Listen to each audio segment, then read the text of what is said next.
Welcome to Co-op Mode, Round 82. This is the official video game podcast of Secret Friends Unite. I'm one of your hosts, Todd Oxtra, from Savage, Minnesota. I won't be talking about the beauty of towns we're from. Joined by the Canadian Mark Carabin from Parts Unknown, still in the surface, haven't collapsed into the sea to join your sister city in Atlantis. We're getting there. I don't know, man. If we get more rain and wind, I think I'm just gonna blow out somewhere into the Atlantic and just stay there. It's been wild here lately, but happy to be here. Poseidon do what Poseidon do, Mark. Basically, yeah. And then joined by Mr. Rich Davenport, a friend of the show, been on Code 47, been on Holocron Chronicles, been on Secret Friends Unite, and has now, this is a trifecta. Well, and you'd been on Co-op Mode before without Mark, so apparently you wanted to come back and get the full trilogy, and here we are, gentlemen. So yeah, I wanted the full Monty, so to speak, of the one second. Co-op mode. 1 second. The full Monty. Closer on, at least as far as you can see in the podcast. And the video podcast, check it out to see if we're lying or not. It's well worth it. We're all Winnie the Pooh. Exactly. So, Rich, you do 2 podcasts at the moment, looking to do more, but you do A View from the Couch, which is a co-op podcast with your spouse typically, and you review movies, and then you do your Star Wars podcast, and I've been on that. Surprisingly, I've been invited on a Star Wars podcast, Mark, with Paul Moderman. So didn't we do the holiday special? We did. Right? Yeah, we did. Of all the episodes to invite Todd on, I mean, yeah, okay. I had heard of his mythical hatred for Star Wars, which isn't really a hatred for Star Wars, but it was this mythical hatred for Star Wars. The way Charlie talks about it, right? Yeah. The way Charlie talks about Todd being a Star Wars fan, you'd think that it just makes his blood boil. So I guess following that line of thinking, the holiday special, it's like, get on the guy that's going to roast anything from Star Wars for this. But yeah. Quite honestly, it's where Star Wars peaked, to be honest. The holiday special. Come on. Ever the troll. You have Maude and Harvey Korman. I mean, come on. It's true. Peak. Sexy dancing. Oh, yeah. What is it? Itchy and Scratchy? The two kids? Lumpy. Isn't it? Lumpy. Good times. Oh, well, we're not here to talk about, Star Wars. We're here to talk about video games, gentlemen. And what better thing to do, because there's video games in the air. Rich and I just talked about Uncharted on his podcast. We've got the Sonic sequel coming out very soon. They just announced, actually, a couple of new gaming properties are going to be produced by Netflix. BioShock is getting a film from Netflix. It Takes Two, and I'm blanking the other one. It's Disco Elysium. Is also getting an adaptation. BioShock? Yeah. Mm-hmm. Wow. And you mentioned Sonic 2, but they've also confirmed that they're working on Sonic 3 and a spin-off show for Paramount Plus with Knuckles. Wow. So crazy. So The crazy. Sonic Cinematic Universe is in full swing, gentlemen. My goodness. We're in for a wild time. So to celebrate that, how far video game properties have come on the screen, we're going to talk about where they came from in their dubious fashion. So we've got a buy rent return this week of Super Mario Brothers movie, Street Fighter the movie, the game, the movie, and Double Dragon. And all of these movies, essentially 80s, 90s. So we've all seen these 3 movies, I believe. No? Mm-hmm. Rich? Yeah, no, I've seen them. I'm shaking my head in despair of the fact that I have seen them. So, yeah. Okay. So, fun fact, I did have Wing Commander on here, which is a classic PC game. Mark Hamill's in it. Malcolm McDowell was it was using video, CGI, not CGI, full motion video at the time. But they made a movie with Freddie Prinze Jr. and Matthew Lillard.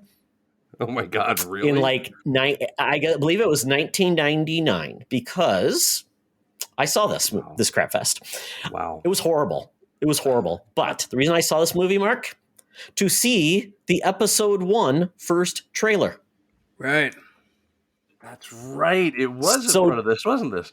Oh man, It was. So talk about Todd taking one for the team. There we go. Call me a Star Wars hater. What did I do?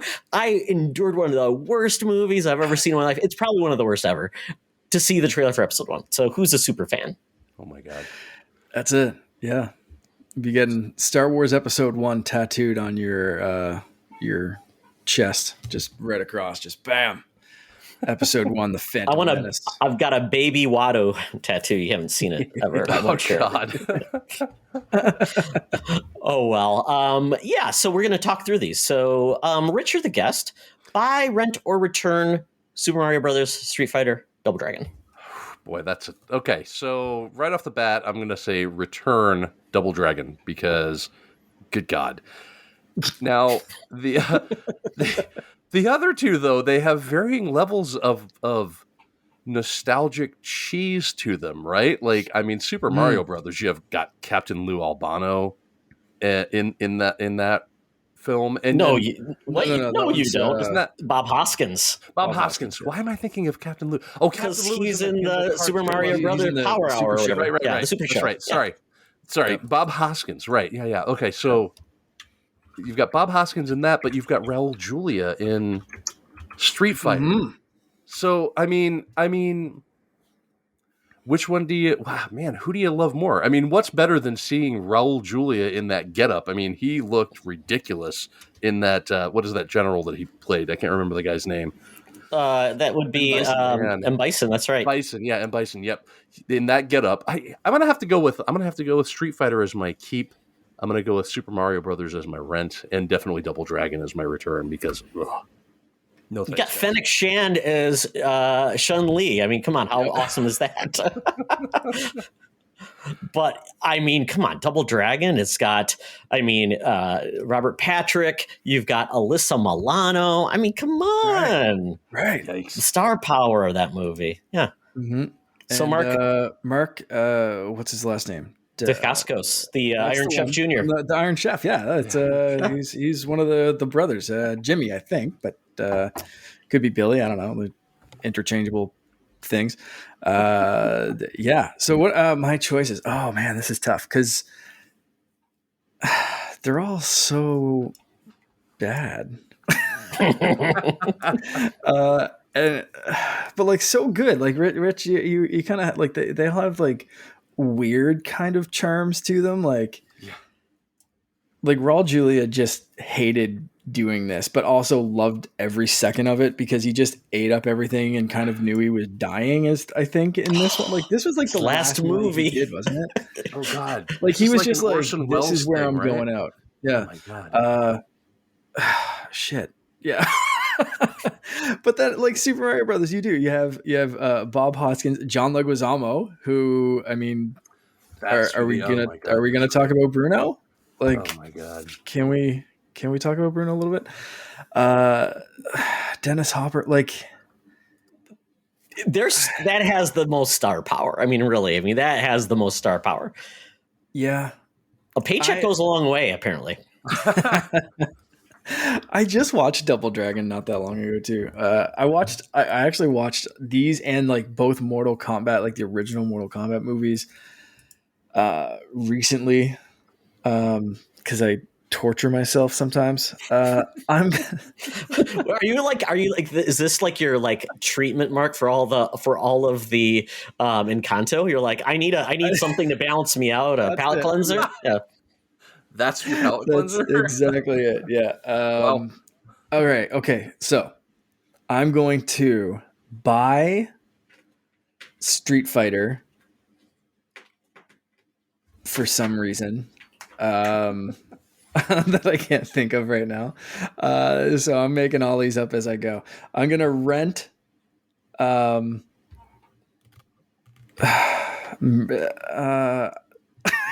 don't know. Mario Brothers, just because it's John Leguizamo, and I'm gonna return Double Dragon because I have no good reasons for any of these. I'm literally just like like rent them all, really. Like for me, this is just like just rent every single one of them, have a stupid time, eat some popcorn, and then just go on with your life and forget they exist for another 10 years. So that's that. Todd, how are you feeling? Mark, that's fair though, because honestly, there's no good reason for any of these movies to exist. So, you don't have to have a Right. good reason to why you have them in the order you No. have them in. Exactly.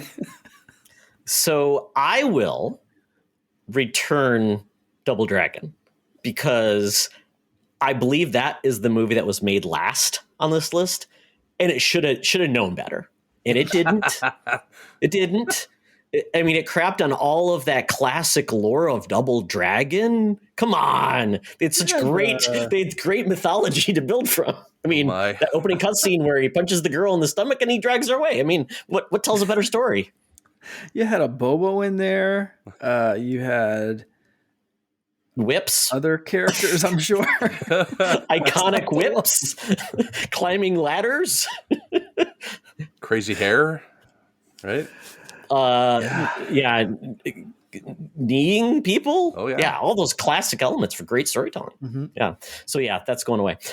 Then Street Fighter. I'm giving it points for Claude Van Damme. And he's like doing his Nick Cage in this movie. I mean, just like it makes no sense, but it's just you're like on this like somebody had to be on cocaine, meth, and like NyQuil at the same time because I mean it's ridiculous. It's ridiculous. So I just don't understand it. I just don't understand it, but it's still fun. And the fact that they made, like I said, a game called Street Fighter, the movie, the game. And they were digitized version like Pit Fighter or Mortal Kombat. Why not? Come on, so good. And then, and then Super Mario Brothers. Oh my goodness. This is like the movie that essentially made it so Nintendo would just shy away from adapting any of their properties. It's like once bitten, always shy. I mean, they didn't. I mean, they were all about selling everything. Nintendo, not in a financial way, but just like they crushed their spirits. They were like, "We're gonna make a movie," and then they didn't again for 40 friggin' years. Like this is the movie that just kicked Nintendo in the balls and was like, "We are gonna go make our games ourselves. Leave us alone. Never again." And like, holy crap. I mean, once Bob Hoskins was gone, I mean, like, what else could they do? I mean, like, he's going to be in every Mario movie now because you can't change it, Mark. Bob Hoskins has to be in every Mario movie. Right. Yeah. So they got Chris. They got one of the Chris's. I love it. But you know what? They're going to use Bob Hoskins' voice. He's just going to use Chris Pratt for all the motion capture. Surprise. That'd be great. Yeah. I'd be down for that. Yeah. And if you want more about the history of the Super Mario Brothers movie, Console Wars has like a chapter dedicated to it, and it's hilarious. So good. Yeah, it's fantastic. So there you go, folks. Let us know what you would buy, rent, and return. And if you also saw Wing Commander and liked it. That was originally on this list, and I haven't seen Wing Commander, so I think I'm going to have to go correct that. Oh, absolutely. Is that on any streaming services? I'll bet you could find it on YouTube somewhere. All right. Oh, yeah. It's probably like $90. There's one copy left somewhere. It's probably in Ottawa, Mark. So $90. I'll fight my way through. Yeah, exactly. It's on HD DVD. So break out that 360 attachment. Oh well. But now it's time to actually talk about what we've been playing, gentlemen. So, Rich, why don't you kick us off? Okay. Well, I've been playing Guardians of the Galaxy. I bought it when it came out. I played a couple of levels, and then I got sidetracked. And I've gone back to it and been working my way through it. It is a fantastic game. It is a lot of fun to play. Other than that, I've been playing Call of Duty Black Ops Cold War. I bought Vanguard when it came out, and that game is just a hot mess. So I went back to Cold War. My light decided to go rogue. I'm like, what's going on back there? Wow. Everybody's okay. Everybody's okay. Technology is attacking you. So I've been playing Black Ops Cold War. I went back to that, and then I've been playing a lot of Fortnite lately, like an unreasonable amount of Fortnite lately. What's the draw in to bring you back? My kid likes to play Fortnite, and so I Mm. get a chance to talk to him and interact with him Mhm. live because he lives in the Twin Cities. I live an hour and a half south of there, so that has been kind of the draw. The other part is I found my forever skin in Spider-Man. So Which now one? the black suit Spider-Man, yeah, the Okay. the Venom suit, or not Venom suit, but Nice. symbiote. Is there a right answer, Mark? You like which one? Well, no, because this season there's been so many. Yeah. There's Spider-Man that's part of the season pass that we talked about back with Brock. That I said you have to like earn 100 levels or whatever and unlock that version of Spider-Man.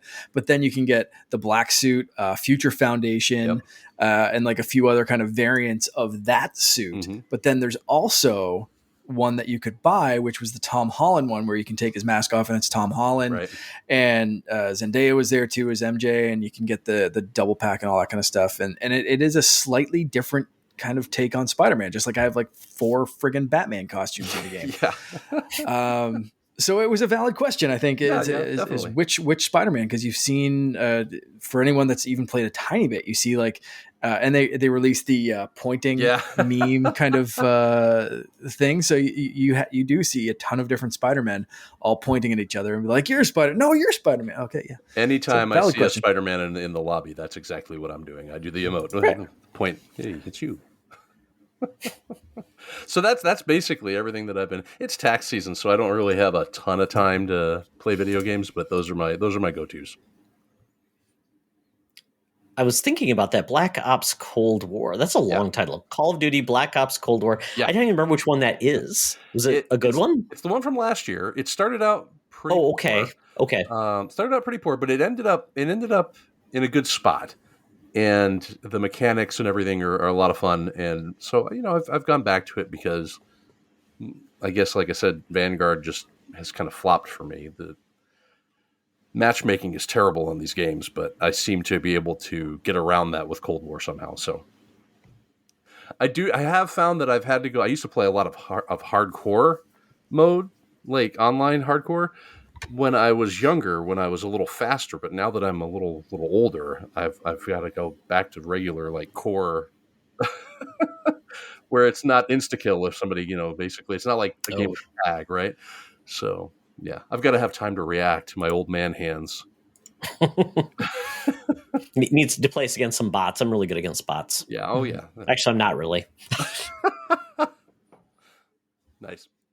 Very good. Very good. Mark, first game you played is I think I have played this game. Okay, so this is a new one, River City Girls Zero. I received a code for this one from our friends at Way Forward, so thank you to them for supporting us as they have in the past. It's always great to hear from Way Forward. I'm a big fan of a lot of their games. This one was a limited run game. It's finally available for digital download on at least Switch, is where I've been playing it. I can't remember if it's on other things. I should probably have looked that up, but I didn't. So it's on Switch for sure. I think it's only $15. So this one was originally released in 1994, Super Famicom, Japan only. Finally coming to this side of the ocean and translate it and all that fun stuff. It still looks the same. It still plays the same. Still has the same graphics and all that kind of stuff. That's basically, for the most part, unchanged, I believe. Although I obviously haven't played the original one to compare it to, but it feels like an old game from the Super Nintendo days. But they have added an opening and a closing kind of like motion comic cutscene kind of thing, and like animated intros with some different things, some new music, I believe, even though most of the game music is the same. They've added some new stuff. I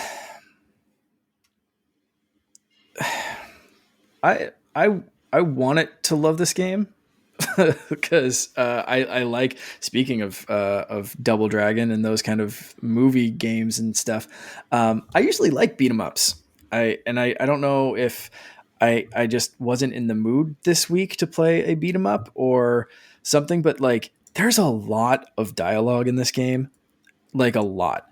Like a lot of like, hey, we got arrested. Oh, that's weird, but we definitely didn't do the crime. No, someone's setting us up. I wonder who's setting us up. And it's like 2 seconds to beat up some people in prison. And then it's like a whole like 20-minute jailbreak, like conversation. And then you beat up a couple of cops who are chasing you. And then you're like, hey, we should go to our high school and see if like everything's good there. And then you beat up a couple of people and then there's more dialogue. And then it's like, and up until this point, you're not even playing as the girls. You're playing as like the guys from River City Ransom, and then the girls finally eventually join your squad, and you can swap between them all, which was kind of cool, but a little pointless.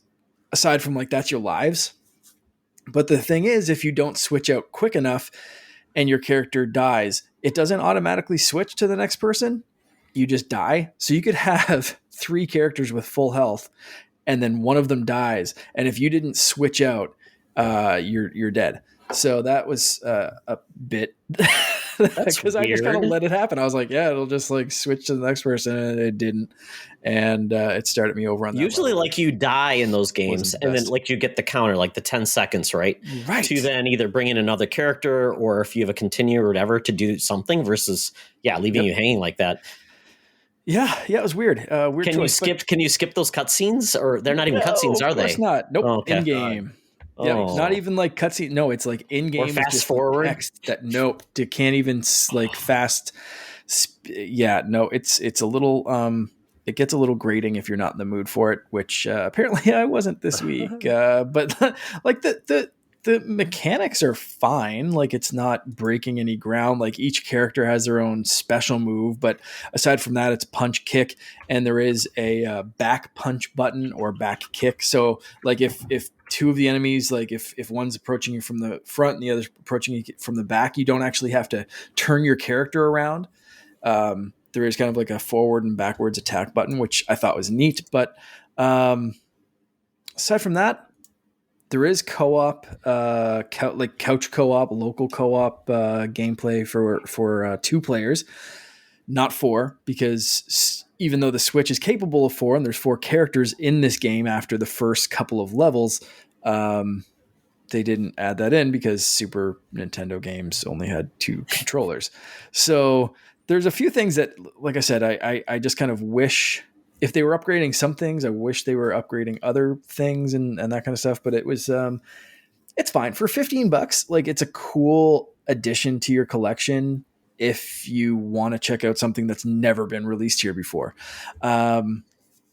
So yeah, I think like I said, for that reason, it's kind of worthwhile to check it out. But there are definitely better beat 'em ups. There are definitely better way forward games for me.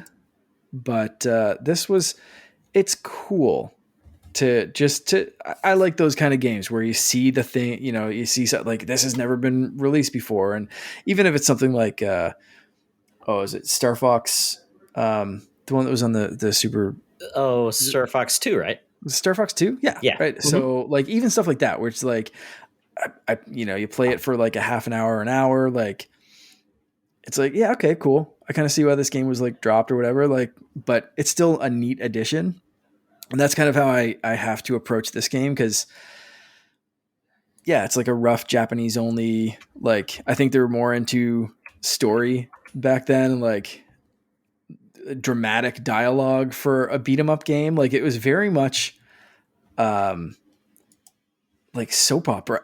It's so just weird. like drama. Like it's all this like high school drama with a couple of beat 'em up levels in between. It's really weird to describe, but if that sounds like your jam, if you don't mind reading a whole bunch of like weird high school drama text, like this is definitely going to appeal to you. Like I think this has a very niche sort of gamer that my little squirrel brain this week could not focus on enough. But like, I might come back to this when I'm feeling more of a story kind of thing. Cause I think another bad thing about me going into this game was playing Pokemon Legends, which is also super text heavy and super like, just kind of keeps going. It's like, just get to the point where I throw a ball at a like a duck's head to make it fight another beaver or something like that. Like I just. So like going into this game, I was just like, no, because I expected to be like, oh yeah, I've read so much text with Pokemon, time to kick the crap out of some things. And this was like, nope, high school drama. You punch two people and then more high school drama. And it was just like, it just caught me so off guard. But there is some coolness in there. So that's that. That makes me think of Persona 5. I downloaded that recently, and my God, where they open up with like a nice like beat 'em up scene, but then it's just talk. Is that the Strikers one? Is that the Strikers one? Yeah. Oh, okay, got it. Yeah, because the standard. My son's a huge Persona 5 fan, and it's just like that is a lot of story. But yeah, I mean, and it's funny because I did play River City Girls 1. Which I really enjoyed. I thought it was really good, really well done, very fun art style. But Zero is interesting. Yeah, original was 94, so games have come. Games have come a long way since. That's interesting. But hey, why not? Yep, video game preservation. Yeah, I was going to say that kind of fits your theme, right?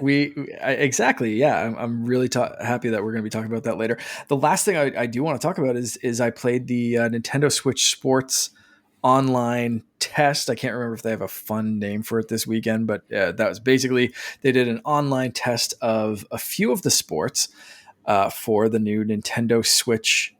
Is it Nintendo Switch Sports? It's Nintendo Switch Sports. Okay, absolutely. So it's basically just a remake of Wii Sports with a couple of new things. So there's sword fighting, which is Chambara, I believe is the name that they gave that on this one. So for this test, there were only a few games available, and it had to be random. You could not pick like, I just want to play bowling. And the times locally for me, this is the ridiculous part. There were, I think, five test times for 45 minutes each. The first one was Friday night at 11 p.m. Again, this is my local time. So 11 p.m., 7 a.m., 3 p.m. and another 11, and then 7 a.m. Sunday morning. So we played a couple of times on Saturday. We played the afternoon one, and then we played at 11 o'clock at night. My wife and I. So it wasn't like they allowed you to do two players, which was cool. Like I said, everything was random. You couldn't just be like, I want to bowl for 45 minutes. No, it was just you take what they give you. But it was fine. Like I understand what they were doing. They want to just like throw as many people in the online infrastructure as they can and see how it works. And for me, it worked really, really well. We got dropped from a couple of matches in I want to say the last test that we did, the 11 o'clock Saturday night test. But after that, it kind of worked perfectly. It was fine. So the sports that were available this weekend were the sword fighting, which was cool. You could pick different swords. So like a standard single blade, a twirly blade that had some weird power up that I never chose, and then two blades if you had two Switch remotes, Joy-Con. Because that name escaped me after doing like Nintendo podcasts and this podcast for years. Why? Anyway, so there was the sword fighting, tennis, which was just Wii tennis. That was great. What was the other one? Bowling, which was really cool. It was kind of like an elimination bowling. So you started off with 16 people and each round. So you get three, what do you call it? 3 strings, I guess, when you bowl, like 3, whatever. Frames, I guess. I don't know. I don't bowl, but anyway, so you get 3 frames and the bottom 5 people get cut out and you can watch or whatever, or you can bail and play something else. And then they keep cutting 5 people out, and then you get into the finale. So I got into the finale, and I got I got second place, which sucked because I was like so close to first. We were only off by a couple. If only you were a bowler like me, Mark. I know. Yeah, it would have been great. I'm sure you'll clean up. So this was a cool test. I want to play more. Like it convinced me to kind of get the game when it comes out, but it kind of sucks that it's coming out like the end of April. Because my wife, as soon as we finished playing the first time, like the first online playtest, she was like, "Yeah, sweet, pre-order this. I like it. I like, it's kind of what I remember. It's what I want. This is great." And I was like, "Yeah, I'll go. Let's pre-order it now. I think it like comes out pretty soon." We looked at it, it's like I said, the end of April. It's like, man, I hope they do another test for like some of the other games or something, like soccer or badminton or whatever, like in between now and then, like, because it just seems like, I don't know, like the attention's through the roof right now or whatever, and like people are ready to go, and wait another few months, don't worry about it. Like, I was looking forward to playing it so much, and Nintendo does these stupid things, like you said, Mark. It's weird times, and it's like if you didn't set like a reminder on your watch and say I cannot do anything this weekend, I have got to play Switch Sports. They do that. It was like salmon run all over again. I'm like, oh, I missed it. I totally forgot what was going on. So yeah, and I'm not sure how that gets. I mean, obviously gets people excited, but a lot of people missed out, and if they aren't going to be able to play it again in April, then kind of what was the point? I mean, maybe they don't want to compete with Kirby, but there's no Nintendo February game. So why couldn't you just put it on February? Right. So I don't like, it seemed like the sports that we played were finished enough to have an online play test. So even if they released it, like we know they're releasing golf in the fall. So why not release this game and say, okay, we're releasing this game right now. You can play 4 sports. In April, we're going to release the next 4 sports. And in the fall, you'll get golf. And I'm hoping they keep going with that because I want my Frisbee golf back. Like, oh, yeah. That makes total sense. Keep it alive. Add in more stuff. I mean, Wii Sports was free and had a lot of content. Wii Sports Resort was $60. I hope they don't go back to the model of the one on the Wii U, which was horrible. It was like buy some things, and they didn't really have a proper release, and it was horrible. I'm like, why didn't you just? Yeah, it's funny. People said this should have been the pack-in game of the Switch, and I'm like, I can't disagree, but I totally understand why they didn't, because they didn't want it to be associated with the Wii. Yeah, that's it. I think this is the right time for it to drop. I just wish it was dropping a little sooner. Yeah, but like I think the Switch has defined itself outside of the Wii, so now it's a good time to bring this back. Rich, did you dabble in Wii Sports when the Wii was a thing? I did. You have some memories for this? Yeah. I did dabble. Right. I have my Wii story is back when Wii came out, it was notoriously difficult to find. And much like with my PlayStation 5, I actually leaned on a friend to get a Wii console, and we played the crap out of the Wii Sports. We really enjoyed it. We parties, group of people together. Of course, it was all non-online, so it was all in one house and doing the bowling and all the different games and everything. And then, of course, I fell out of touch with the Wii, and I sold it for like twice what I bought it for. Oh wow, that was quick then. Yeah. And then I bought a PlayStation 3 for twice what I paid for the Wii, apparently. So take that, Nintendo. Yeah, take that. So is this like a game that's got you excited? Are you like me and you want it right now, or are you like gonna maybe check it out in April, or how you feeling on this one? This one, I mean, this seems like a game that my kid will enjoy. I'm sure we'll probably give it a go. It's just one of those ones that right now he's in the middle of Arceus, right? The Pokemon Legends Arceus, and holy cow, is he into that game? He just keeps drooling over it. So I'm guessing by the time this pops up, he'll be ready for a new one. So yeah, I'm sure we'll pick it up. All right, Todd, what have you been playing? So not a lot of like long gameplays of things. I finished Ghost of Tsushima's Iki Island content, which I absolutely love to pieces. So that was a great experience. Check it out if you love Ghost of Tsushima, or if you want to finally check out the game. It's the perfect time to get it. All that content is fantastic. There's almost too much to do. So I said, I'm done. I'm good to go. Can't wait for a sequel. But great experience.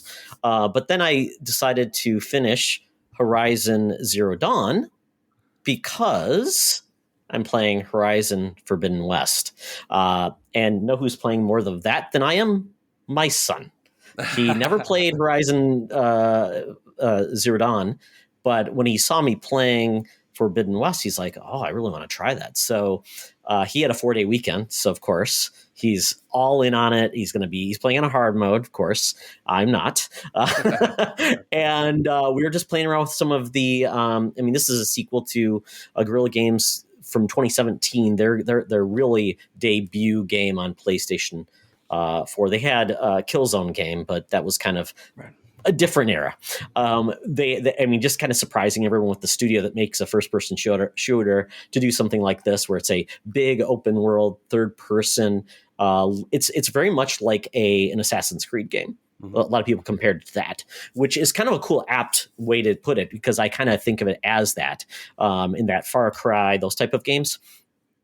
And the story was really awesome. The motion capture, the way that people looked was fantastic. And what this game does really well is it opens up with kind of like what you missed, which was perfect. Anyone jumping into the game could just get right into this, which I think is great. Didn't have to, look to like, it was kind of like what Halo should have had. Halo 6 Infinite should have had that, kind of like what you missed. I'm glad they did this. It was very easy to go into, really got you amped to get right into it. And this game looks beautiful. I tried it. It supports a performance mode or a visual mode. The visual mode is 4K 30. The performance mode is like, it's not 4K 60. It's like 1800p versus 2160p. So good enough. I mean, I guess it's not like you're going to notice, but that 60 frames per second it's like the Spider-Man Miles Morales or Spider-Man. When you play it, it just feels different. You do lose some of that like visual pop, but I think a lot of people, when they play games, are so in the moment, moving around so fast, you don't notice the details anymore. It kind of blurs. So I don't know if it was that big of a deal. I mean, I like to go back and forth. I kind of wish there was just a trigger, kind of like in the Master Chief Collection, to see what it looked like, just to see like what would look different, or if you want to just see a different visual mode. And maybe that's something they could do with like the camera mode or the photo capture mode, whatever they call that. Where they could just do it on the fly, because I think that would be perfect, because sometimes you just want it to pop, and that's the moments where you're really paying attention to the horizon and things like that. So it's a beautiful game, silky smooth, but they do the thing that I just absolutely hate with games. It's the Metroid concept, right? You end a game and you're a badass. You start a game and it's like, oh, sorry. Oh, you left all your good gear at home. I'm like, wait, I had all this cool stuff. Can I have it back? And it's like, I don't know why they do that in games. It's like, it is a weird one, because, so it does have some more of those elements of just getting new gear, which is kind of cool. They've refined a lot of things. So I think if you're looking for to jump in, it's a perfect time to jump in. And right now, if you buy the PS4 version, if you don't have a PS5, you can play this on PS4. And essentially on that, you're getting like 1080p 30, but it still looks good. Still looks really good. It even plays well on the base PS4. So regardless where you play, it's a good experience. Digital Foundry said, "Yep, it's a good experience. It's not like it's not like a borked version, but you're just not going to get the really like wow experience." But if you buy on PS4, you get the PS5 upgrade for free. So I actually bought the PS4 version for $10 less, and got the PS5 version for free. So it's there. It's really beautiful. It's really cool. It's a showcase. It's really well done. It's a lot of fun. I've got to get used to the mechanics again, just because it's primarily a projectile game. There is some melee up and close, and they did improve that as well. So, but it's very cool. Looks really neat. They have some new elements that I have not gotten yet, which are kind of like some more traversal things, like a glider that's going to add some little bit more traversal elements as well. So I'm glad this one is coming out at a time when Zelda is not out like the week later, because I think a lot of people missed the first game because Zelda took them away, which I totally get it. That was such a unique game. And this is not a step up from what I've seen, it's a step change from 2 or from 1. So it's not like the next step, which is fine, because I think a lot of people just love playing the Reels game so much. So, but this is cool. Check it out if you want. And I hope it gets a big audience with 116 million PS4s, 18 or 20 million PS5s. There's ample ways to play this game. So, yeah, I think it's going to make people very happy. The other game I played was go ahead. I was just going to ask you, Todd. Do you plan on playing God of War Ragnarok when it comes out? Is that a question? Well, yeah, I just want to know because you know you're going to have to start over with that too, right? They're gonna Metroid you with that one too. When you were talking about that, I'm thinking to myself, man, all that stuff that I have. Oh God, I lost my Blades of Chaos in the laundry. I know. Right, yeah. You buried them again, right? Yeah, I got to go dig them up. Oh, but only at a specific point in the story can you dig them up. So, well, maybe Kratos, took some time off. He drank too many beers, got the dad bod going on. He's got to train, get back up. Maybe that's how they're going to parse it. But yeah, right. I cannot wait. The upgrade to God of War on, even on PS5. Yeah. And I cannot wait to see Ragnarok and how good it looks. But yeah, that's going to be awesome. It's going to be fantastic. Yeah. Then Lost Ark is a new game from Amazon. It is a MMO that looks like a Diablo game. And it is a beautiful game. And it's pretty classic. Basically, you pick your class, and then it has a weird cutscene, which is voiceover with some weird stills. I'm like, this seems very odd for a high-end game.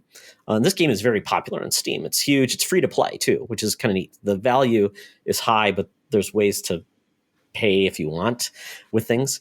But when you do your character selection, so you pick your base character, they are just way overdone. I think this is an Asian studio because the aesthetics and just even some of the character models, lots of cleavage, lots of overdone cleavage. Apparently the sexy ladies are on display in this game. I picked a dude because he looked a little bit more modest, but when you get his armor, just a little bit. Yeah, just a little more. Just a little bit. You pick your armor, and it looked like I killed a cow. I've got bull horns on my shoulder. I've got I'm like, what is this? So I picked my class, and you've got various standard classes. You've got your tank, you've got your more support, and then you've got a paladin, I think. But what it does is what I love, Mark. You get to try out a class first before you're committed. That's nice. It's such a good move, and it shows you all your moves. So it's kind of tantalizing to see what you could be, because it's basically it's letting you try it out with your full layout of awesome stuff. Okay. So I'm like, okay, so it's giving you what I've always said. Show me what it's going to be like to eventually have this character be a badass, because if I like that, then it's worth the grind to get there. Yeah. So I was impressed with that. And it was very fun because it said, let you try it out so you can try it against a boss, against minions. And then once you selected everything, you can change your voice even, which is kind of cool. Change all of your appearances, which is pretty cool. It dumps you right in, and then the opening cutscene is really beautiful. And it is an MMO, but it is that Diablo-style gameplay. But what it has that Diablo doesn't, it has very impactful combat. Everything feels like it has weight versus just click, click, click, click, click. It actually feels like your weapons and your defense has weight. So it is a little weird because you can play it with controller, but it does that weird mouse with your stick. So Destiny did, or it does that. Yeah. I hate that. I wish they could figure out a way to map it like a console does to the menu controls and things like that, versus trying to play when I was trying to put my so dumb. I'm playing it on PC. When I was trying to put my name in, it was making me do it with a mouse on a on-screen keyboard. No. That's weird. What is this? It was no. I mean, this isn't on console yet. So why was any of this stuff? I don't know. It was weird. And I finally got my character class and my character name, which apparently somebody selected 85 versions of my name. So I eventually got the guy I wanted to be. But it was just weird. And they wouldn't let you use numbers. You could only use letters. So yeah, I don't know. Oh well, I guess nobody's calling me in Roman times and say, "Hello, cool dude 75." Guess it doesn't roll off the tongue. I don't know, but it's an MMO, so and I didn't play with other people. You can kind of play it solo, but you can play with others if you want, looking for groups and stuff are there. So check it out. It's doing very well, apparently. One of the most thing, but it's a free to play game. So it's not like you had a lot invested. You don't have to pay for it to get into it. But I don't know what the cost of entry will be eventually. If you want to be a really cool guy, if it's all cosmetics, or if it's you buy experience. So I guess we'll see how this goes. Right. This is only PC right now, right? Is there any plans on taking this console side or anywhere else? Do you know? That's a good question because it's Amazon. So I don't know if they want to dabble that way. They don't have any devices that they make that can play high-end games. Right. I mean, I just don't think one of those type of devices anyways, like a Roku stick or a Amazon Fire would be capable of doing something unless they streamed it, which I could see them trying to do a streamed version on TV through one of their stick devices, but I don't know how laggy it would be. But I think it could go to console. Which may make sense because maybe Amazon doesn't want to play in that space. Like they don't want to develop their own console, which makes total sense. But it's I can play with the controller. So, but it's going to You saying you can play with the controller kind of made me wonder. Like, okay, well, is that kind of testing to make sure you can put it on a console, or because it seems like there's other things to focus on a PC. Only model, right? So, and it's got a lot of modifiers, like it's right trigger or left trigger with X to do extra moves and things like that. So essentially, you've got and it has cooldowns like Diablo. So I think it could work very well on console. To be honest, this type of game, very cool. Well, that is what we've been playing. But gentlemen, now this is going to be our news story that's going to lead us into the bonus round. So we're first going to talk about the main story. And that is, it was announced that Nintendo is closing the 3DS and Wii U eShop. And it's going to take place in 2 stages. So the first stage will be, I believe in May 23rd. You will no longer be able to use credit cards to add funds. And then I believe August 29th, you'll no longer be able to put eShop cards into the eShop in August 29th. And then download codes can be redeemed until March 2023. So essentially, you've got just about a year left to add funds. Well, less than a year to add funds, 6 months to add funds. And then another 6 months following that to actually buy games. After that, they haven't announced a date. Well, you will no longer be able to re-download things. I believe the Wii, you can still re-download, maybe. I don't know, Mark. Do you know? Rich? Not offhand, no. No idea. Okay. And apparently this impacts, so if you think about it, digital-only games on the Wii U, eShop, and 3DS will approximately impact 1,000 games that are only available there. Wow. Which surprised me. Because I didn't think there was that many games. Only. Yeah. That's interesting. Yeah. So it's going to be interesting to see what they can do with this. So the Wii U, and essentially this is going to be the problem what you'll have if you Wii U. If you buy a Wii U secondhand, you better buy it now and buy games. Because if you buy one secondhand after it closes, you can't buy games and you can't access what somebody else had, especially if they wipe the system. Yeah. Same thing with the 3DS. I think Nintendo still sells 3DS's refurb on their website. Maybe refurb, but yeah, that's it. No new ones. Yeah, they stopped manufacturing both consoles years prior. So there's really no way to buy these. And I don't believe anyone is making like any 3DS capable like knockoff systems. No. So it kind of is what it is. So this is the story. So we had a similar story with the Vita and PS3 eShop or whatever they're called stores. Yep. Sony relented after getting vigorously taunted and attacked. And essentially you can still buy games and download them on those platforms. For now, I read that they were going to they're still going to close it, but they just basically gave them more time. Yeah. Stay of execution, I think, is basically more along the lines of what Sony's doing. Nintendo they seem to be like, look, this is what it is. I don't know. So, Rich, do you have any thoughts on this one to lead us off? Well, I think the problem with this is that there's 2 very different schools of thought. I guess not problem. There's 2 very different schools of thought that Microsoft lands in one and Nintendo and Sony land in another.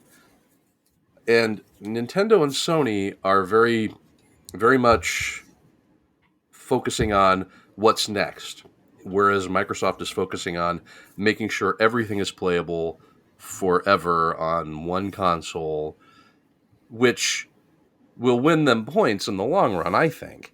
I think Sony and Nintendo are kind of going down a bad route here because there are still people that play, classic games. Now, some things I understand, licensing games, like, I mean, if you remember that Gotham City Imposters game that was out for a Oh while. God, I almost You forgot remember about that, Rich. You Yeah, brought yeah. it back up. Yeah. Now, how can I need to forget about that again. Get it on my brain. Well, that's not available anymore. This is, the Scott Pilgrim game. How about that? The Scott Pilgrim game is the perfect example. It was gone for a long time, and then they released a remastered version of it. My kid loves that game, by the way. It's a good game. Yeah, it is. It really is. But you're losing something by not paying homage to what got you there, right? Like, I mean, think about the games that are gone probably for good, really. I mean, there's a ton of them out there. There was, oh God, what was that game that came with that was on the PlayStation 3 for a while there? There was a, you threw yourself at things. Do you remember this? Oh, I do. That game was so dumb. It was. And it was like an early PlayStation 3 only online game, and everybody bought it because there was like 3 games at the time. Right. But that game's gone. I mean, nobody plays that game because, the servers are gone too. That's another thing. You're knocking down servers left and right for these online games. Well, some of them are online only. How do you play them? So, I don't know. I think my heart rests in the Microsoft camp but my wallet rests in the Sony camp, I guess. So, Rich, that game was called Pain. Pain, that's right. God dang, that was a weird game. That was such a weird game. Throw yourself into off to YouTube. Yeah. Oh, and apparently, fun fact about this game while we're on it. Playable characters were Santa Claus, Elvira, Flavor Flav, George Takei, Andy Dick, David Hasselhoff, Buzz from that Buzz game, that trivia game on PlayStation, Daxter, and Fat Princess. Oh my God. I didn't realize that Fat Princess made it on there. I remember I got the Andy Dick character just so that I could throw him into a wall. Wow. Because Andy Dick is he lives up to his name, let's just say. Yes, he does. Yes, he does. Yes.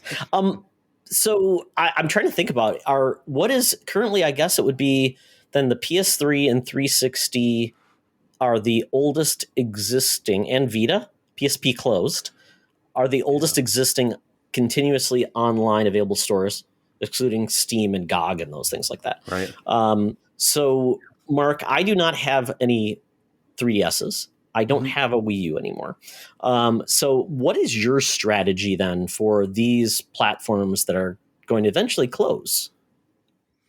I have what I have, really. Like, I have both of these. My Wii U is still hooked up upstairs. We don't use it at all. But it was fun looking back. So when they announced this, they also had like a little look back website where you could put in your gamer, your Nintendo ID or whatever, and see how many hours you logged in on each system and what was your top played game for my top played app basically for the Wii U, which was surprisingly Netflix. I didn't think I'd use Netflix that much on the Wii U, but apparently we did. TV was it TV? Was that the app called TV? TV. Yeah. So yeah, with me, I'm not rushing out to get more stuff for these because the games that I bought are the games that I have, and I don't know, like if I missed something, I guess I missed it.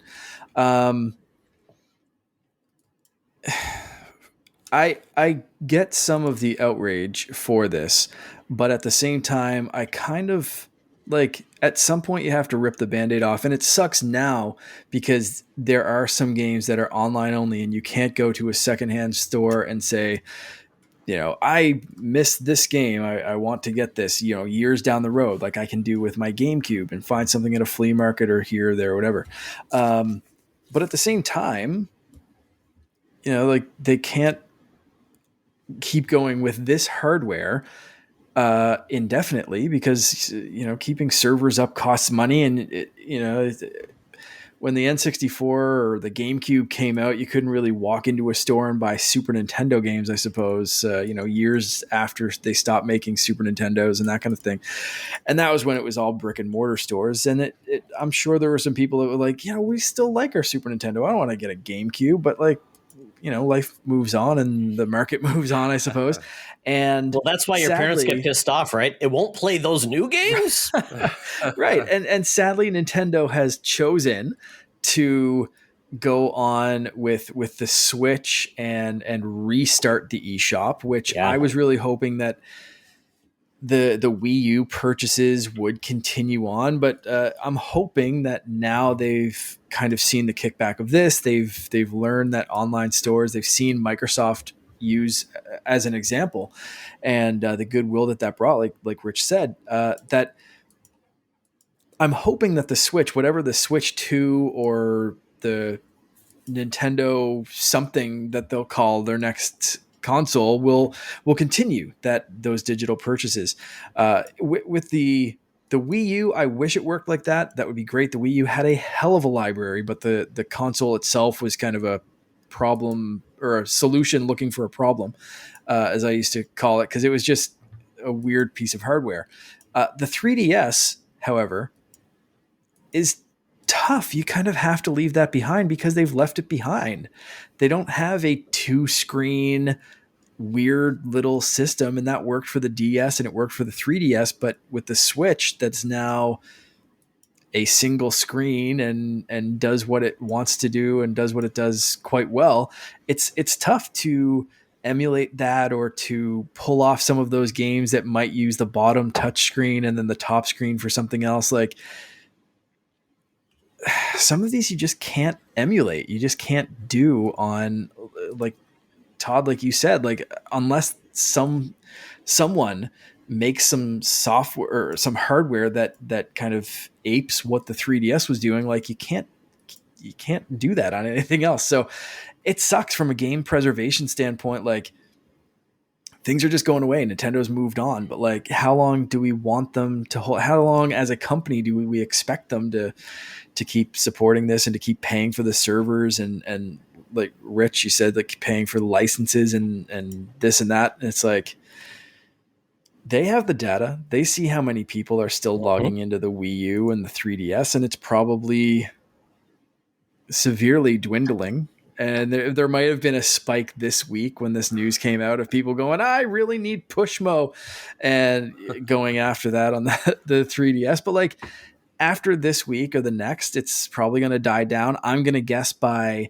May 23rd, when you will no longer be able to use credit cards, there might be a scramble that week, or like the week before. But like, sadly, I just don't think there's the staying power to motivate Nintendo to keep this open. And it sucks that it's going away, but hopefully people get what they want, like me, and have these systems and not have to sell them. And I know that I'm a lot of times in a privileged position with this. Like, I had to fund my Xbox Series X. I had to get rid of my Xbox One X. That was just like the way I could afford it. With my Nintendo systems, I've been pretty lucky. And I had to sell my old one to get the OLED model for the Switch. But for the most part, I have every Nintendo console and all my handhelds and all that kind of stuff that I've just been able to hold on to. So I consider myself lucky there that I can go back and play the games that I have until they. And I think for these, I have like memory in the stuff that I can store these games, even if they say you can't re-download them at some point in the future. But it does kind of suck that it's just like, well, we've moved on, so everything dies. But I don't know a solution. Thank you for that, Mark. There's no solution. Picture you painted. Everything dies. Enjoy life while it lasts. Yes. Your eShop will die as well, Mark. Yeah, right. Like that's just how it is with this. And there's I don't think there's an easy solution. Like, I don't think, unless Nintendo's like, yeah, here we go, we're re-releasing 3DSs and we're putting the Wii U eShop on the Switch for some reason. Like, it's just it's messy. It sucks, but it's life. Yeah, I mean, it's a trend. I mean, and this is what we're going to see. I mean, and that is the difficult nature of a digital marketplace. it's what do you support? Is it vibrant? And movies is a little different because you can play a movie on a lot of different devices. Sometimes prints are hard to find, but they largely can be found. There's like some exceptions to the rules. Video games is like one medium that seems like not everything is going to live forever, and that'll probably pivot us into the actual article. But rest in peace, Nintendo 3DS, Nintendo Wii U. We knew you well, and it's funny because that was the step down era from their most successful era. I mean, of over 250 million systems combined sold, to then go to 90 million systems sold, which was a huge step down, but it was just that was just a crazy age. So, but now they're in the Switch, and we hope lessons are learned. We're going forward. Your library with Nintendo will follow you. Unless they make some really wacky and crazy, like we're going all in on Labo next gen and everything's got to work. I'm like, what? But that's even the thing with Nintendo. They always try weird stuff, whether it's 2 screens or a weird controller or something. We've talked about this with the N64, that nothing feels right with N64 games other than an N64 controller, because you need those done. And then it doesn't even feel right, Mark. No, just kidding. Todd, don't get me started. But that's the thing with Nintendo, is they try wacky stuff. And it's fun, but even with the Switch, we have games that are motion controlled or doing weird things with the Joy-Con or whatever. And if the next iteration doesn't have IR control or like Labo, something that can fit in Labo, you're still losing. I'm not saying every single game, but you're still losing something from those gimmicky games that you don't lose with unless they release a movie that you can only watch on a specific kind of projector or something. A movie's just going to be, do you have a screen? Cool. You can watch this movie. And that's, it's just not how it is with games. Yeah. I mean, we've even got that with the Switch Lite. There's certain games the Switch Lite cannot really play, essentially, because they have to support tabletop mode. And sometimes you need Joy-Cons to play on the Switch Lite. And I was just going to say, I just talked about one of them, Nintendo Switch Sports, not going to work on the Lite. Yeah. So it's a very interesting, it's a very thing where it's and you don't want those features that were fun at the time to be forgotten, but you also don't want 99% of the library to be held back just because it doesn't support those unique features that were only used seldomly. Some of the features like Rumble, Joy-Con Rumble, the IR sensor, very rarely used. See, let's leave those behind or find another way to do it. Why not? That's fine. Yeah. Yeah. That the discussion of movies is an apt one, because even on physical media, I have a 4K Blu-ray player. It will play 4K Blu-rays. It'll play Blu-rays. It'll play DVDs. I mean, it plays generations back, right? Not HD DVD, Rich. Not Betamax. DVD, not Laserdisc, right? Yeah, I'm saying there's limitations to it, but there is that backwards compatibility component to that, where if I have a movie that was only released on DVD, like say Kids or something like that, you can watch that on my player. It may not look great, but you can watch it on my player. Right. Yeah. And it is interesting because and this is going to lead us into our topic of game preservation, because this is becoming a bigger concern, because we can track this back to games where they started, largely arcades. Okay. So arcades, I grew up with arcades. Rich, you grew up with arcades. Mark, you went to Chuck E. Cheese, I assume. We didn't have a Chuck E. Cheese, but I had local arcades and stuff. Yeah. Moose Poutine Man. Is that what it's called? Actually, well, we had an arcade in the mall, and I can't remember what that was called. I don't know if it had a name or it was just a place in the mall with a bunch of arcade machines. But we also had a place called Boomerangs. Oh, okay. That had arcade games and the weird little roller ball games where you get the tickets and shit. Yeah. And then laser tag. They had laser tag. That was awesome. Okay. Yeah, Boomerangs, laser tag, and that was some fun birthdays. Yeah. So I mean, we started there, and a lot of those redemption games, whack-a-mole, things like that. That's an experience you could only get there. Right. I mean, some of those sit-in consoles. Think of the Star Wars 83 game, right? All of those cool Space Harrier where it would move. those experiences were brought home, but in a different fashion. So you're going to be losing some of those, which makes sense. It's just impossible. But light gun games, home light gun games, have largely gone away because of CRTs going away, and LCDs and that technology doesn't really support it anymore. So we lost something already. Peripherals, think about that. Rock Band, DDR pads. Rock Band. Those break and then they're impossible to find. Rock Band, people, Rock Band. I just saw Sean Capri playing Rock Band, and with his kids, that was the best. It was the cutest thing in the world, and he just happened to be the one person that kept everything, and he could play it. But 360 controllers did not work on the Xbox Series because they used weird communication protocols. So you'd have a dongle. Well, those dongles are the things you always lose first. So then you had to buy then they made an adapter for Xbox One. But to buy it now, that adapter is $400. Yeah, it's ridiculous. So, and it was funny because they were giving away instruments at the end of those games' life, and people now should have held on to them because you can sell them for $400. My son wanted to buy a Wii guitar player to play this thing. So we're losing some of those experiences. And now that Xbox has bought Activision, we might get Guitar Hero, but how are we going to play Guitar Hero unless they bring out Kinect and do air controls? No, they need to re-release the guitars. 100%. We need new instruments. We need a new Guitar Hero. Let's do this. Yeah. So, I mean, we've gone, So the inputs go away because those things are hard to make, hard to control, hard to find, and get very expensive. So we're losing experiences along the way. Then we had the experience with online games, EverQuest, whatever you want to call it. That was the precursor to World of Warcraft. MMOs are made to expire. Online is made to expire. Remember when those people were holding out on, what was it, the 360 or the original Xbox? Like holding on to the online servers. Yeah. And playing to the last moment they could because they knew those were going to be turned off. People are upset that the 360 Halo servers were finally turned off. So all of these experiences, to an extent that are going online, are not going to be recreated the way we originally played them. So we've got that. But we've got the way to play it on our home consoles.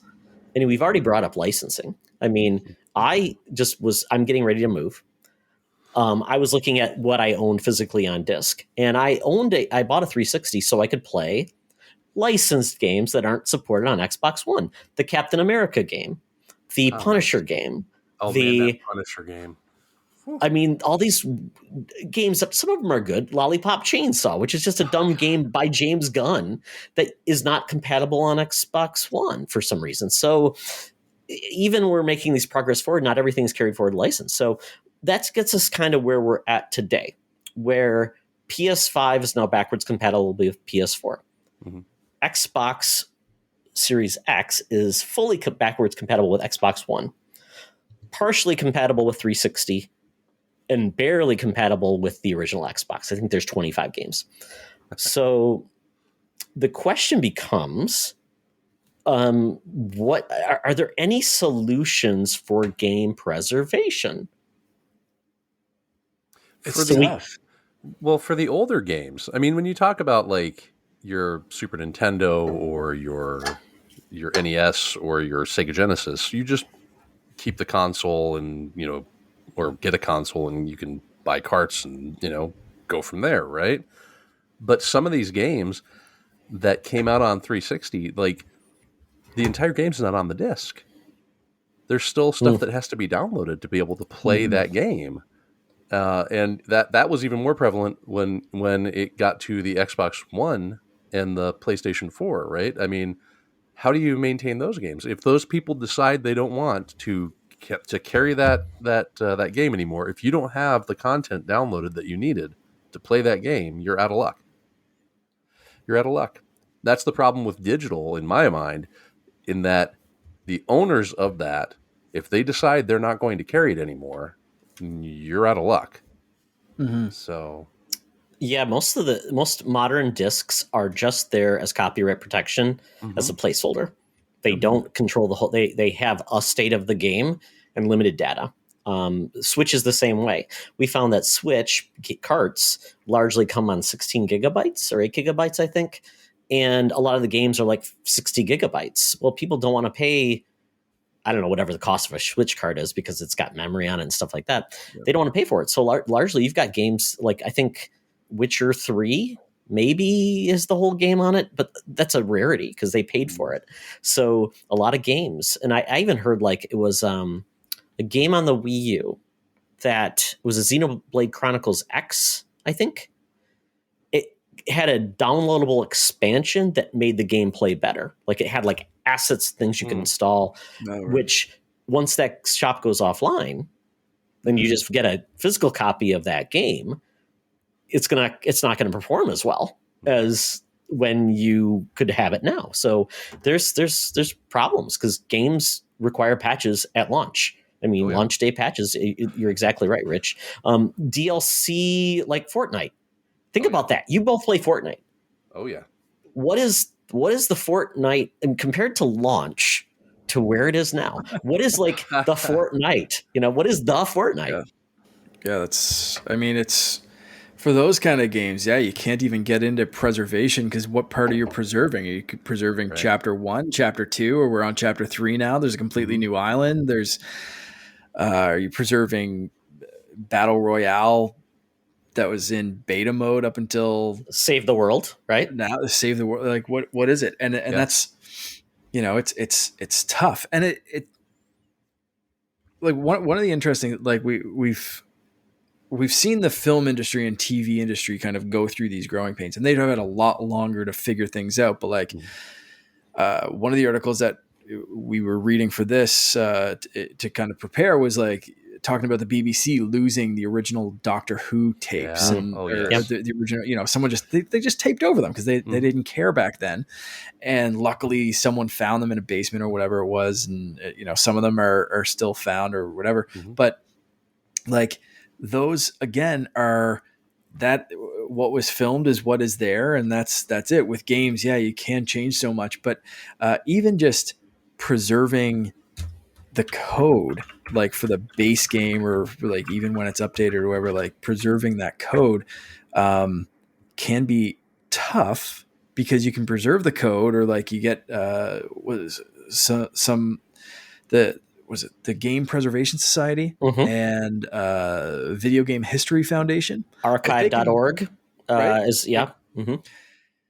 So a lot of people think emulation or saving ROMs is piracy, but it's only when people are downloading that. So if you're preserving the code, until you show it to someone, it's not really anything. And that's profit from it. And that's not even profit, because you don't have to profit from it in order for it to be privacy. If I'm saving Super Mario Brothers and giving it out for free to everyone, that's still piracy. You can't do that. But if I'm just preserving that code for the sake of preserving that game and making sure that there's a copy of the game code somewhere, then that should be okay. But who's doing that? And that, so now we have luckily some places that are doing that in the games industry, that we've had doing that in film and that kind of thing. Again, that's great, but you're saving this code for a system that might not exist, or a control method that might not exist, or again, games that can be updated and that kind of stuff. So it's such a messy place. So it's again, no easy answers for things, and it's I'm hoping that they find a way to preserve some things. I'm hoping that they do find a way to and luckily we're seeing this with consoles that are coming out, that you can just pop in an old cart or maybe an old ROM or something like that, and you can play these old games that you thought may have been lost. So yeah, what is it? The Analog Pocket was all the rage. It plays carts. Now, will they have an adapter to play other carts too? Yeah, you can play Game Boy, Game Gear. I think there's there's a bunch of adapters for different kinds of carts. Yeah, it's kind of cool. And Analog also makes consoles that will play like Genesis, Game Boy, I think even up to GBA. I mean, they do a lot of things. And then, so you get to a point, because I think it kind of ends with like disc-based systems is where it gets difficult. I mean, and they do have like limited run games, which has made some carts, which is very hard, very difficult, because you don't have that manufacturing capability anymore to make the plastic, that has to go in the machine. So it's a mixed bag. And then you do get some games that get brought back by limited run games, which is great. That somebody is saying, I'm going to get the license, I'm going to do it right, I'm going to pay for the emulation so it can come out on consoles in different ways. The problem is those are still limited. So you got to be lucky, because they sell out. So hopefully maybe we could see, we've got, and it was funny because you talked about Mark losing code. The Mass Effect Legendary Collection. Okay, Mass Effect came out 2007, I think. They lost the code to one of the DLC parts. Yep. This isn't like the BBC 1961 overwriting the tapes. This is like a modern, like one of the best games trilogies in the world, and they lost this, and that's the worry, that you're like, somebody's going to do something dumb, like shred something or overwrite it, tape over it, throw it out because somebody didn't realize, because it was in an archive that they don't have good archives, and it's going to go horribly wrong. Like the person that almost deleted Toy Story. Did you ever hear that? Like straight up just deleted Toy Story, and luckily I think it was the director had a copy at home or something like that. But they almost deleted that movie before it was released. Like just gone. Like, okay, my bad. Is that the appropriate response? Like it happens, right? Like it's just. If I could think about how many times I've accidentally deleted an email, and then when the trash is gone, like somebody says, "Oh, I sent you an email about it." Oh, really? Can you send that again? Because I mean, look, if anybody can make a dumb mistake like that and accidentally delete Toy Story, like you said, Mark. I mean that. I mean, I'm purging VHS tapes. Okay, I know this sounds like what is a VHS, young listeners? Still have VHS tapes? I have some old crap I kept just as fun. Like I recorded stuff off TV, like stuff that you would never see before, like Generation X, that horrible Fox made for TV X-Men movie. Yeah, I remember that. Oh yeah, I recorded that when I was in college. I kept it. Oh yeah, and I recorded stuff when I was in Korea for my wife, AFN. All these dumb Air Force commercials that were like the stupidest, like PSA's lowest production. I'm like, I had to send her something. They're like, this is what I'm experiencing when I don't get good TV. Here you go.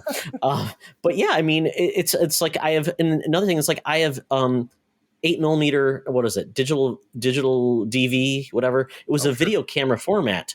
There's no way to show those unless you have the camera. They don't sell an adapter. So if my camera dies, I'm screwed. And that's got a lot of memories. So I have to convert those things onto something. And that's where we're at. It's like you don't want to lose memories. You don't lose things. So I was thinking about this. What I would love to see at a minimum, and I think, is to get more Let's Plays without any commentary. Just like playing the game. Channel? Yeah. Yes. And hopefully nobody takes down because of the music in the background, because soundtracks, because think about this, Tony Hawk Pro Skater 1, if that ever goes out of print, think about the soundtrack. That's going to get pulled down, but that's an element that is essential to that game. Mm-hmm. You've run into the problem that they have with certain TV shows not being able to be syndicated because of music that was used in the series. Or like say like House, where they want to have that on streaming so badly that they change some of the music so that it gets in there, Wow. And it's not the same way that it was, but it's I mean, my wife has this problem. She likes the show Supernatural, and there's differences in the streaming versions to the disc versions, the actual physical copies that she has. She can watch those and experience them differently than she does streaming. Which is 100% why I am fully behind like physical media. That's one of the which is just going to become a dated process too, because the lines that manufacture discs are going to go away. Yep. They don't want you to buy anything because they want you to subscribe. Yep. And that's just kind of the nature of things. And that kind of leads us into the future of, what could these companies do to preserve the future? And it is kind of funny because you do see remakes, remasters. These are the different steps they've done to make you pay again for the stuff you had in the past. But there's going to be certain games that there's just not the appetite to spend money against them. Yeah. I have lobbied for the Eternal Darkness remake, or just release that game again, but Nintendo doesn't even acknowledge that game being existing. What is it? Twin Snakes, that was also a GameCube exclusive. Yeah. I mean, is that ever going to come out? Because Konami could care less. I don't know if Nintendo cares. So we've got like all of these unique circumstances where it's going to be harder. And disc-based media is born to die. There's no really way to copy that material to preserve it for your own use. Like you think about copying discs and things like that. So even owning something, it just takes one bad experience, one child finding your copy of, I don't know, what's a good GameCube game, Mark, that you can't play anywhere else. If Finn found it and said, "Daddy, it's a throwing star," and he throws it in the toilet, and there's a dookie on it, I don't know. Absolutely a potential. Yeah, I have a few GameCube games upstairs that I doubt I could find another copy of. And if I did, it would be vastly overpriced. Yeah. I should probably sell those. Before your child screws them up, because that's what children do. They ruin your dreams and fantasies at a young age, and they become older. And but what about this? What if Nintendo just bought M2? M2 is a renowned company that makes fantastic compilations. They make wonderful collections. I believe they made the Genesis collection on Switch, Mark. I mean, they pay homage, they do history, they make them pixel perfect. They actually make them even better than what you originally had because they make them good for modern systems. Should game companies, like Sony just bought Bluepoint's remastering all their stuff. Should these companies basically buy a studio, and that's all their job is? Archive and create and save it for later. Doesn't mean that it has to be available now. But maybe that's part of their online, that eventually when Nintendo's going to have more systems than NSO, don't you want them to be able to say, we invested and we're going to allow you to use it and play it and pay for it versus just gone with the wind? Is that something like Xbox? Same thing there. They've got 85 studios now. I mean, is that something where they could do? Sony with Bluepoint. I mean, is that what they should do? That's really tough. Rich, do you have any insight on that one? As you were talking there, Todd, I was thinking about on DVD when I think it was the second or third release of the Star Wars trilogy, the original Star Wars trilogy on DVD. As a special feature, they had the original unaltered cuts of the Star Wars trilogy, basically just ports of the Laserdisc that were part of the package, right?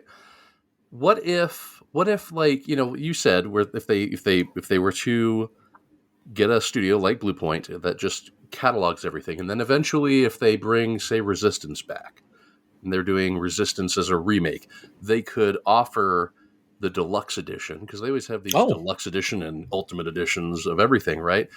For like $30 more, you can play the original 3 Resistances, and by the way, the PS Vita version as well. You could play that as well.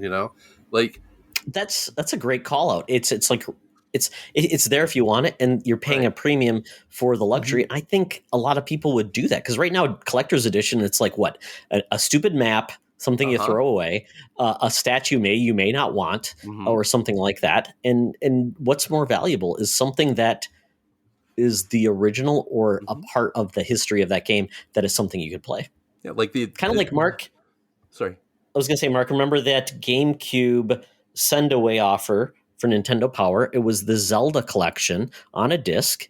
It was, I think, 3 or 4 Zelda games. And that game, that disc, they could make that disc so easily because they must have the files and just launch it out. No, here you go. But I mean, yeah. And Nintendo's such a weird company to talk about this kind of stuff with, because they are so hard on ROM sites and any kind of like preservation. They'll come down on, even if someone's trying to do it right, but then they'll publish a game like that I think so.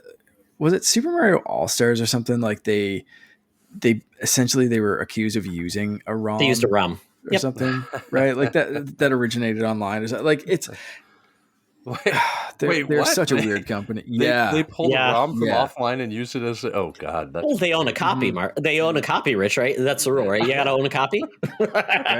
We own the company. We're these is our copies out there in the wild. Mhm. So they went on That nesroms.com or whatever and like downloaded like and then Oh put wait, it on a this is the Wii disc German or version. something. Like, This is the yeah, right? German Like, version. Oh my goodness! Why is Mario Kart saying German words? and I don't know. Like I'm sure there's explanations of how people discovered this and figured it out that it was like that version or whatever. But like Nintendo's such a weird company where they're like they almost don't want to preserve parts of their history, or like they don't want anyone else to, and like they want to decide if they want to and stuff. Like they're so weird, but like they have the most history of anyone to want to preserve. So why not just do it? It's well, so if so you had strange. if you had a hidden gem like the Super Mario Brothers movie from 1983 in your history, wouldn't you want to control whether or not that got out?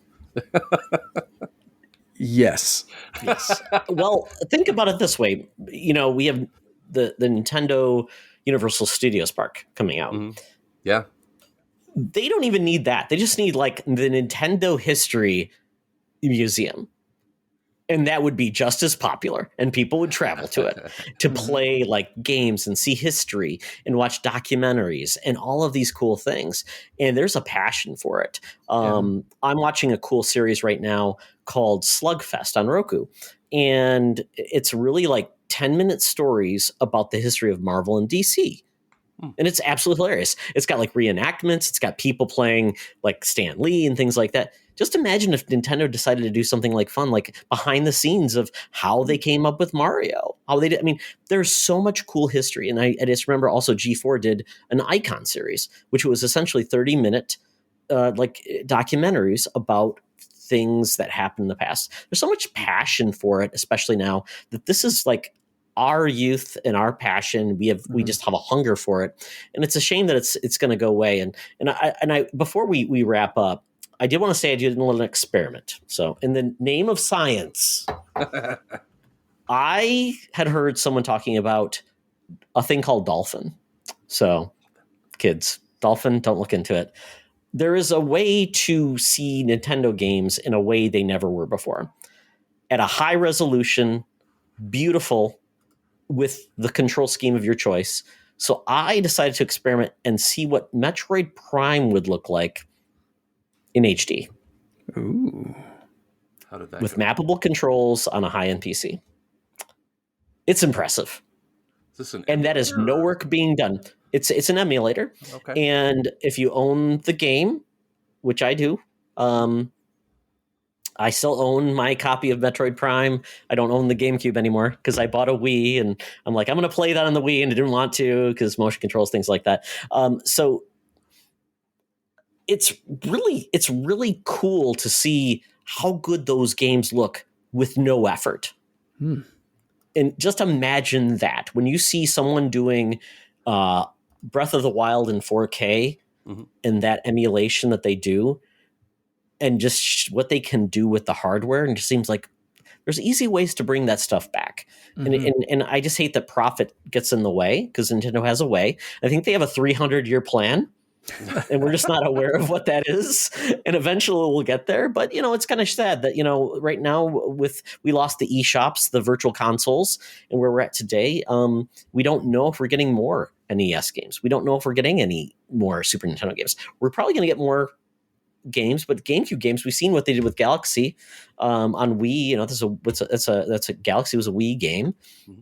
There could be more. So I think we all want more of these, and I just fear that physical games, the old classics, those are eventually going to age, and they're going to be harder to find. And the passion to buy those and hoard those and sell them like as an investment will get in the way that people just want to play them for the fun. So I don't know where this is going to go. I hope someone can influence these people, but Microsoft is doing a good job of taking things forward, and I hope they pressure their counterparts to do more. Mm-hmm. Yeah, ditto. Yeah, I'd have I to hope they agree find with it. And like you said, with the even if you can't play them, I hope they find a way to preserve what it was like to play them. that. And I think that's kind of where it's going to come down eventually. Of you might not be able to get this exact thing that you could 40 years ago or whatever to properly emulate or properly play this on the original hardware.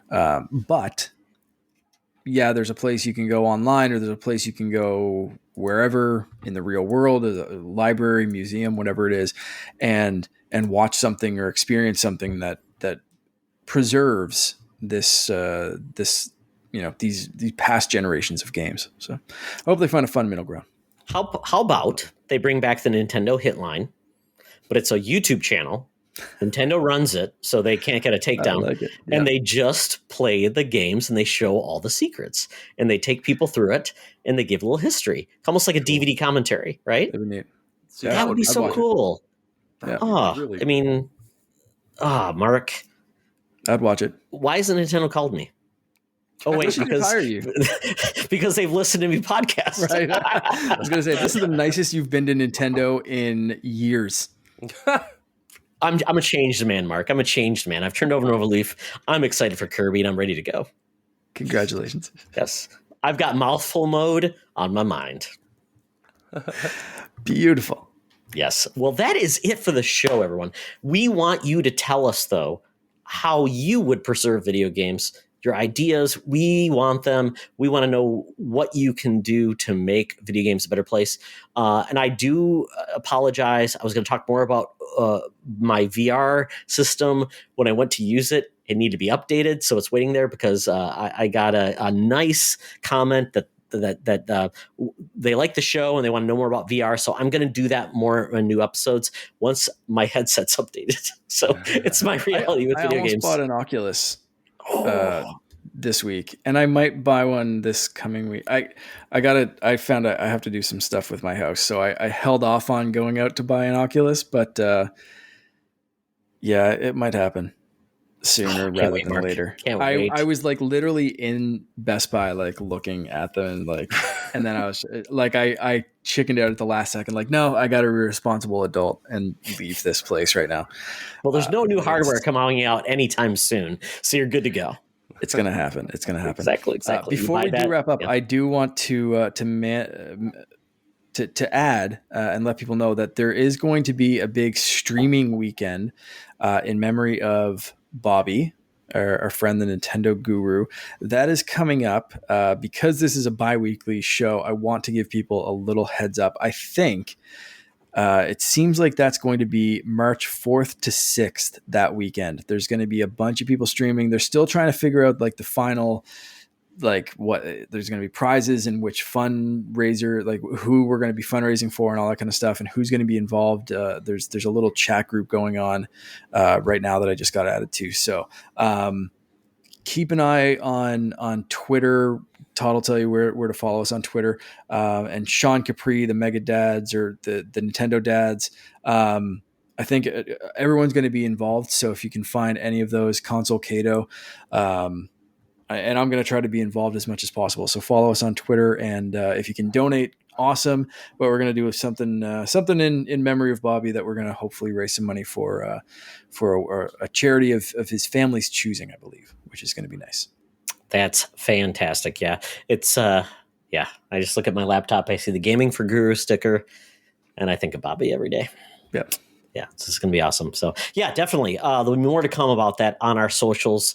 We'll talk about that in a second. But, Rich, thank you for joining us, man. Tell people where they can find you online. It was a pleasure. I always love talking to you guys in one way, shape, or form. So I'm online on Twitter. You can find me at Rich Davenport 73. I'm so very creative with my my Twitter tag. But from there, you could find where I am with my shows. There's G Disturbances on Twitter and View_Couch on Twitter as well. Otherwise, download our shows. Perfect. I've been on Rich's shows. He's great. Mark, you need to go on Great Disturbances. Yeah, we need to get you over on that show. Yeah, we need to get you over on Great Disturbances. I'd love to. Yeah, let me know. Let's talk. Definitely. You'll have a good time. Oh, well. That is it for us. Mark, oh my goodness. Tell people where they can find you. _Canardian on pretty much everything. Twitch, Twitter, and what's the other one? TikTok. I've been trying to do a little bit more there, but not too much, honestly. So T-Rex shoveling snow. Instagram. Yeah, the T-Rex shoveling snow. That was a fun one. My neighbors think I'm crazy, but that was fun to do. But that's everywhere you can find me on Instagram. Xbox and Switch, I'm just Canardian. So if you want a game, that's where I'm at. Perfect. And follow me at Toxtra. I am Spartyon98 on Xbox and Switch, Spartyon1998 on PSN. Just spread the word. We'd like more followers. We'd love people to follow us, watch our YouTube channel, join the group. We have a great Discord as well. We have a lot of fun. Wordle is getting hot. We're adding on Loodle now. And man, oh man, I got Loodle today and I'm like, I think they're slipping on their adult words, to be honest.